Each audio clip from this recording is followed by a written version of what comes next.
Hello friends, आज हम इस वीडियो में BPSC TRE question bank series का सेट 11 देखेंगे, जिसमें महत्वपूर्ण 20 प्रश्नों को सॉल्व करेंगे। इससे पहले ऑलरेडी हमने 10 सेट करा रखा है। इन सभी वीडियो का लिंक डिस्क्रिप्शन में दिया हुआ है या फिर आप प्ले लिस्ट में जाके देख सकते हैं।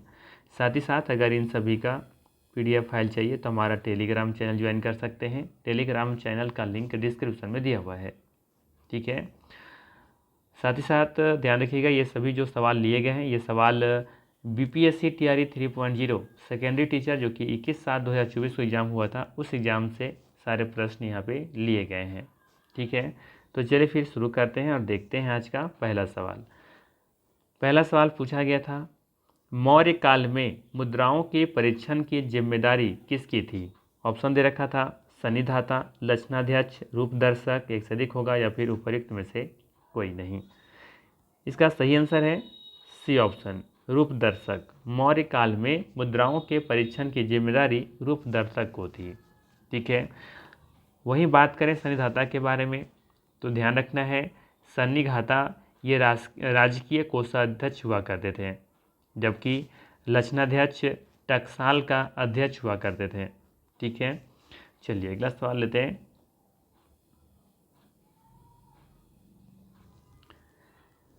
अगला सवाल पूछा गया था, मौर्य शासन में हिंदी के किस महीने से वित्तीय वर्ष प्रारंभ होता था?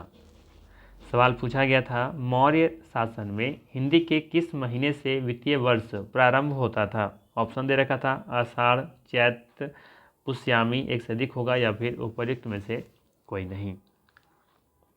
तो याद रखनी है, मौर्य शासन में हिंदी के आषाढ़म महीने से वित्तीय वर्ष प्रारंभ होता था, ठीक है। मौर्यकालीन वित्तीय वर्ष आषाढ़, जब और आषाढ़ में देखेंगे कोई जुलाई पड़ता है तो वहाँ से ये शुरू होता था, ठीक है। तो ए ऑप्शन यहाँ पे बिल्कुल ही सही होगा, ठीक है। ये भी याद रखिएगा, हिंदू कैलेंडर के अनुसार चैत्र महीने से शुरू होने वाला वर्ष का चौथा महीना जो ईस्वी कैलेंडर के सामान्यतः जुलाई महीने में आता है, ठीक है। इसे वर्षा ऋतु का महीना भी कहा जाता है क्योंकि इस समय भारत में बहुत अधिक वर्षा होती है, ठीक। चलिए अगला सवाल लेते हैं। अगला सवाल पूछा गया था, मौर्य काल में किसने नागार्जुनी पहाड़ी पर कुछ गुहा विहार का निर्माण करवाया था? ऑप्शन दे रखा था दशरथ, अशोक, संप्रीति, एक से अधिक होगा या फिर उपर्युक्त में से कोई नहीं। सही आंसर है यहाँ पे ऑप्शन नंबर ए, दशरथ। ध्यान रखना है, मौर्य काल में दशरथ ने नागार्जुनी पहाड़ी पर कुछ गुहा विहार का निर्माण करवाया था। अशोक के पौत्र दशरथ ने आजीविकों को नागार्जुन गुफा प्रदान की थी, याद रखनी है। चलिए अगला सवाल लेते हैं। अगला सवाल पूछा गया था, हर्ष एवं पुलकेशिन द्वितीय के मध्य संघर्ष का वर्णन करने वाला ऐहोल अभिलेख के लेखक कौन है? सवाल पूछा गया था, हर्ष एवं पुलकेशिन द्वितीय के मध्य संघर्ष का वर्णन करने वाला ऐहोल अभिलेख के लेखक कौन है? ऑप्शन है वत्स भट्ट, रविकृति, वासुल, एक से अधिक होगा या फिर उपर्युक्त में से कोई नहीं। सही आंसर है बी ऑप्शन, रविकृति। हर्ष एवं पुलकेशिन द्वितीय के मध्य संघर्ष का वर्णन करने वाला ऐहोल अभिलेख के लेखक रविकृति हैं। ये भी याद रखना है, नर्मदा नदी के तट पर हर्ष एवं पुलकेशिन द्वितीय के बीच युद्ध हुआ जिसमें हर्ष की पराजय हुई थी और उसके अनेक हाथियों को भी जब्त कर लिया गया था, ठीक है। ये भी याद रख सकते हैं कि ऐहोल लेख के अनुसार 99,000 ग्राम पुलकेशिन द्वितीय के अधीन थे, ठीक। चलिए अगला सवाल लेते हैं।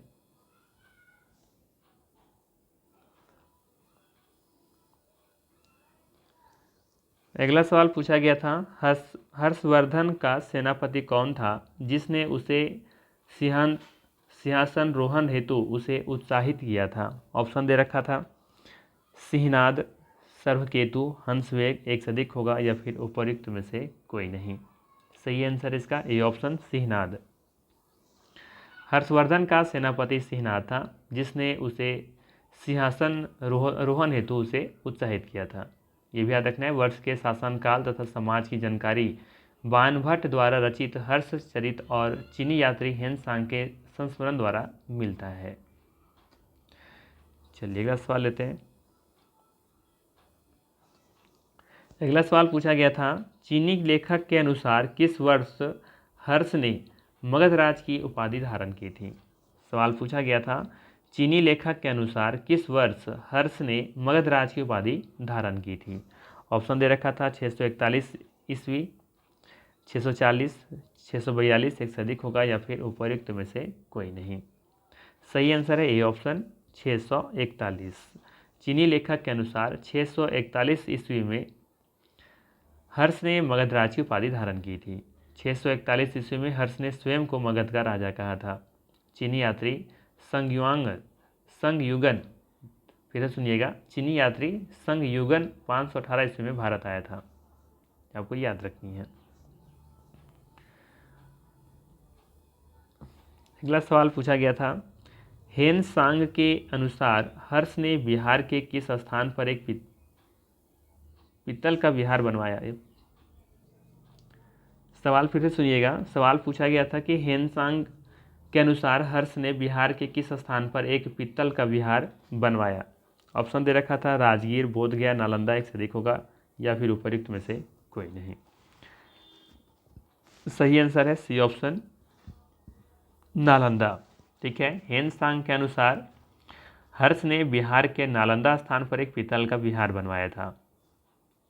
साथ ही साथ ध्यान रखिएगा, किंघाई प्रांत होते हुए गोबी मरुस्थल होकर पामीर पर्वतमाला और अमू दरिया तमेज पहुँचे, जहाँ से पश्चिमोत्तर भारत से होकर भारत में प्रवेश किया था। ठीक है, वह चीन से 629 ईस्वी में चला और सारे रास्ते घूमते भारत पहुँचा था। ये भी याद रखनी है कि हेनसांग बौद्ध विद्यालय में पढ़ने आया था। नालंदा का जो बौद्ध विद्यालय था वहाँ पे पढ़ने आया था और भारत से बौद्ध ग्रंथ संग्रह करने के उद्देश्य से वो भारत आया हुआ था, है ना। और उसने अपना ग्रंथ का क्या नाम था, उसका जो ग्रंथ लिखा था सीयूकी, उसने अपना ग्रंथ सीयूकी के नाम से लिखा था, आपको याद रखनी है। ये भी याद रखना है, हेनसांग को यात्रियों का राजकुमार तथा वर्तमान शाक्य मुनि कहा गया था। ठीक है, चलिए अगला सवाल लेते हैं। अगला सवाल पूछा गया था, कितने महीनों तक हेनसांग नालंदा में ठहरा और अध्ययन किया था। ऑप्शन दे रखा था 18, 14 या फिर 18, 14, 28, एक से अधिक या फिर उपर्युक्त में से कोई नहीं। सवाल पूछा गया कितने महीनों तक हेनसांग नालंदा में ठहरा और अध्ययन किया था। 18 महीना, 14 महीना, 28 महीना, एक से अधिक या फिर उपर्युक्त में से कोई नहीं। तो अब यहाँ पे देखेंगे कोई भी सही आंसर नहीं है, उपर्युक्त में से कोई नहीं इसका सही आंसर होगा। हेनसांग 5 साल नालंदा विश्वविद्यालय में बिताए थे और उस समय कुलपति आचार्य शीलभद्र थे। भारत में 15 वर्षों तक ठहरकर 644 ईस्वी में चीन वो लौट गया था। हेनसांग के अनुसार हर्षवर्धन ने बुद्ध की प्रतिमा के साथ साथ सूर्य और शिव की प्रतिमाओं का भी पूजन किया था। हेनसांग नालंदा विश्वविद्यालय में विद्यार्थी और शिक्षक दोनों की भूमिका में रहे थे, ये आपको शायद पता होगा। ये भी याद रखनी है कि हेनसांग कांची और बदामी को यात्रा भी किया था। हेनसांग कांची और वतापी या बदामी, ये दोनों की नाम है, बदामी या वतापी, यहाँ का ये यात्रा भी किया था हेनसांग। ठीक है, चलिए अगला सवाल लेते हैं। अगला सवाल पूछा गया था, गुप्त काल में नालंदा विश्वविद्यालय का संस्थापक कौन था। सवाल पूछा गया था, गुप्त काल में नालंदा विश्वविद्यालय का संस्थापक कौन था। ऑप्शन था समुद्रगुप्त, चंद्रगुप्त, विक्रमादित्य, रामगुप्त, एक से अधिक होगा या फिर उपर्युक्त में से कोई नहीं। तो दिए गए ऑप्शन में कोई भी सही नहीं है, ई ऑप्शन यहाँ पे सही होगा, उपर्युक्त में से कोई नहीं। पता होगा गुप्त काल में नालंदा विश्वविद्यालय के संस्थापक कुमार गुप्त थे। कुमार गुप्त प्रथम थे जो जिन्होंने 415 से 455 ईस्वी तक इन्होंने अपना चलाया था। ध्यान रखिएगा, नालंदा विश्वविद्यालय में 8 बड़े कमरे थे और 3 छोटे छोटे कमरे बने हुए थे। फिर सुनिएगा, इस विद्यालय में 8 बड़े कमरे थे तथा व्याख्यान के लिए 3 छोटे छोटे कमरे बनाए गए थे। ठीक है, और यहाँ लगभग 10,000 विद्यार्थी को पढ़ने के लिए करीब 2,000 शिक्षक थे। चलिए अगला सवाल लेते हैं। अगला सवाल पूछा गया था, सर्वप्रथम किस चोल शासक ने सिंहल नरेश महेंद्र पंचम को उसकी धरती पर पराजित किया। सवाल पूछा गया था, सर्वप्रथम किस चोल शासक ने सिंहल नरेश महेंद्र पंचम को उसकी धरती पर पराजित किया। ऑप्शन दे रखा था राजराज द्वितीय, राजराज प्रथम, राजेंद्र द्वितीय, एक से अधिक होगा या फिर उपरोक्त में से कोई नहीं। सही आंसर है बी ऑप्शन, सर्वप्रथम राजराज प्रथम चोल शासक ने सिंहल नरेश महेंद्र पंचम को उसकी धरती पर पराजित किया था। बी ऑप्शन यहाँ बिल्कुल ही सही है, ध्यान रखनी है। राजराज प्रथम राजा मार्तांड आरमोली वर्मा तथा चोलेंद्र सिंह की उपाधि ग्रहण की थी, आपको यह भी याद रखनी है।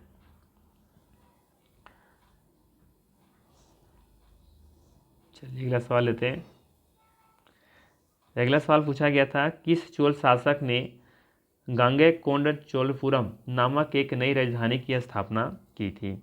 ऑप्शन दे रखा है राजराज प्रथम, प्रांतक प्रथम, राजेंद्र प्रथम, एक से अधिक या फिर उपरोक्त में से कोई नहीं। याद रखनी है, राजेंद्र प्रथम चोल शासक ने गांगेकोंड चोलपुरम नामक एक नई राजधानी की स्थापना की थी। सी ऑप्शन यहाँ पे बिल्कुल ही सही है। ध्यान रखना है, चोल साम्राज्य का सर्वाधिक विस्तार राजेंद्र प्रथम के शासनकाल में हुआ था। अगला सवाल लेते हैं। अगला सवाल पूछा गया था, किस चोल शासक ने अपनी राजधानी में राजराजेश्वर मंदिर का निर्माण करवाया था। सवाल पूछा गया था, किस चोल शासक ने अपनी राजधानी में राजेश्वर मंदिर का निर्माण करवाया था। ऑप्शन दे रखा था राजराज प्रथम, राजेंद्र प्रथम, कुलोत्तुंग प्रथम, एक से अधिक या फिर उपरोक्त में से कोई नहीं। याद रखनी है, राजराज प्रथम ने अपनी राजधानी में राजराजेश्वर मंदिर का निर्माण करवाया था, अर्थात ए ऑप्शन यहाँ पे सही है। साथ ही साथ ध्यान रखिएगा, तंजावुर स्थित प्रसिद्ध शैव मंदिर जिसे राजराजेश्वर या बृहदेश्वर कहते हैं और दक्षिण मेरू के नाम से जाना जाता है। स्थापत्य कला की दृष्टि से यह सर्वाधिक महत्वाकांक्षी संरचना का मंदिर है, जो कि देखेंगे आप ये ग्रेनाइट से बना हुआ है। अगला सवाल पूछा गया था, किस चोल शासक को समकालीन लेख में चोल नारायण कहा गया है। सवाल पूछा गया था, किस चोल शासक को समकालीन लेख में चोल नारायण कहा गया है। ऑप्शन है राजधिराज प्रथम, राजेंद्र प्रथम, राजराज प्रथम, एक से अधिक या फिर उपरोक्त में से कोई नहीं। सही आंसर है सी ऑप्शन, राजराज प्रथम चोल शासक को समकालीन लेख में चोल नारायण कहा गया है। राजराज प्रथम ने मैसूर के पश्चिमी गंगा को जीता तथा कर्नाटक लेख में उसे चोल नारायण कहा गया था। ठीक, तो यहाँ पे सी ऑप्शन सही है। अगला सवाल पूछा गया था, सर्वप्रथम इल्तुतमिश को कहाँ का गवर्नर बनाया गया था। सवाल है, सर्वप्रथम इल्तुतमिश को कहाँ का गवर्नर बनाया गया था। ऑप्शन है बदायूं, संभल, ग्वालियर, एक से अधिक या फिर उपरोक्त में से कोई नहीं। सी ऑप्शन सही होगा। यहाँ पे सर्वप्रथम इल्तुतमिश को ग्वालियर का गवर्नर बनाया गया था। इल्तुतमिश को 1200 ईस्वी में ग्वालियर के बाद इस शहर का अमीर बनाया गया था। इल्तुतमिश को बरन का एकता भी मिला था। इल्तुतमिश इलवरी तुर्क था, ध्यान रखिएगा, इल्तुतमिश इलवरी तुर्क था। कुतुबुद्दीन ऐबक की मृत्यु के समय वह बदायूं का सूबेदार अर्थात गवर्नर था। ठीक है, ये भी याद रखिएगा कि इल्तुतमिश को दिल्ली सल्तनत का दिल्ली का वास्तविक संस्थापक माना जाता है। ऐसा इसलिए क्योंकि विरोधियों को पराजित किया, एक शासन व्यवस्था स्थापित किया, सिक्का चलाया और ऐबक और आराम शाह ने लाहौर से ही शासन किया। ठीक है, ये भी याद रखना है, इल्तुतमिश ने निजाम उल मुल्क जुनैदी को अपना वज़ीर नियुक्त किया था। इसने लाहौर के बजाय दिल्ली को राजधानी बनाया था इल्तुतमिश। ठीक है, और इसने चांदी का टांका एवं तांबे का जितल नामक सिक्के भी चलवाए थे। और ये भी याद रखना है, इल्तुतमिश को गुलाम का गुलाम भी कहा जाता है।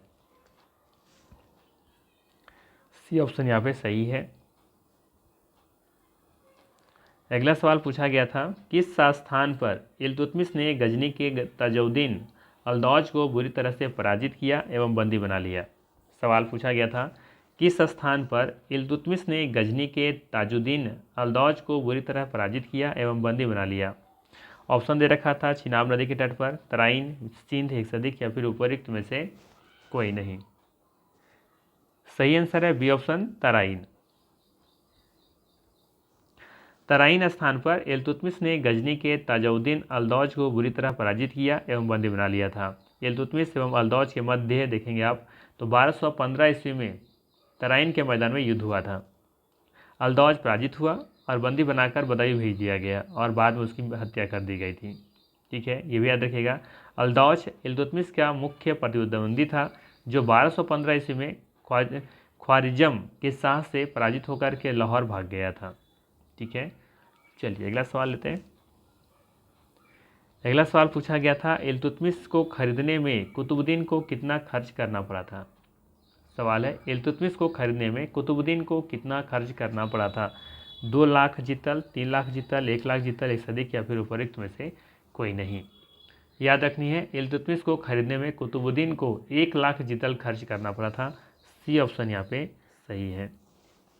कुतुबुद्दीन ऐबक के समय इल्तुतमिश ने अमूल्य सेवा की थी। ठीक है, और ये भी याद रखना है कि इल्तुतमिश सरदारों के अनुरोध पर दिल्ली के शासन करना प्रारंभ किया था। और ये आप लोग तो पता ही होगा कि इक्ता प्रथा इल्तुतमिश ने ही प्रारंभ किया था और ऐबक अपनी पुत्री का विवाह इल्तुतमिश से करवाया था, है ना। और इल्तुतमिश को गुलामों को गुलाम कहा जाता है, हम पहले ही बता चुके हैं।